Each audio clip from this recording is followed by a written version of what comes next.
ഇന്ത്യയിലെ ഗോത്രവർഗ സമൂഹങ്ങൾ നമ്മുടെ സംസ്കാരത്തിന്റെ കാവൽക്കാരാണ്.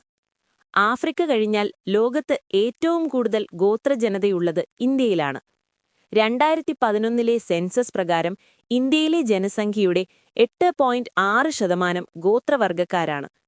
പ്രകൃതിയോടിണങ്ങി ജീവിക്കുന്ന ഇവർക്ക് സ്വന്തമായി ഭാഷയും ആചാരങ്ങളുമുണ്ട്. കൃഷിയും മരുന്നുകളും സംബന്ധിച്ച വലിയ അറിവുകൾ ഇവർക്കുണ്ട്. പരമ്പരാഗത വൈദ്യത്തിന് പത്മശ്രീ നേടിയ ലക്ഷ്മിക്കുട്ടി അമ്മയെ നിങ്ങൾ കേട്ടിട്ടില്ലേ? അതുപോലെ നെൽവിത്തുകൾ സംരക്ഷിച്ചതിന് ചെറുവയൽ രാമനും പത്മശ്രീ ലഭിച്ചിട്ടുണ്ട്. വർലി പെയിന്റിംഗ് പോലുള്ള അവരുടെ കലാരൂപങ്ങൾ ഇന്ന് ലോക പ്രശസ്തമാണ്. എന്നാൽ ചരിത്രത്തിൽ ഇവർക്ക് വലിയ പോരാട്ടങ്ങൾ നടത്തേണ്ടി വന്നിട്ടുണ്ട്. ജന്മിമാരുടെയും ബ്രിട്ടീഷുകാരുടെയും ചൂഷണത്തിനെതിരെയായിരുന്നു ഈ ലഹളകൾ.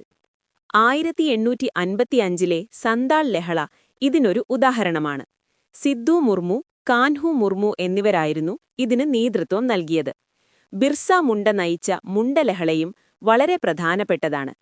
കേരളത്തിൽ വയനാട്ടിൽ കുറിച്ച കുറുമ്പ ലഹളയും നടന്നിട്ടുണ്ട്. രാമൻ നമ്പിയായിരുന്നു ഇതിന്റെ തലവൻ. സ്വന്തം ഭൂമിയും കാർഷിക സമ്പത്തും സംരക്ഷിക്കാൻ വേണ്ടിയായിരുന്നു ഈ പോരാട്ടങ്ങൾ. വനങ്ങളും ജൈവവൈവിധ്യവും സംരക്ഷിക്കുന്നതിൽ ഇവർ വലിയ പങ്ക് വഹിക്കുന്നു. നമ്മുടെ ദേശീയോദ്ഗ്രഥനത്തിന് ഇവരുടെ പങ്ക് വലുതാണ്.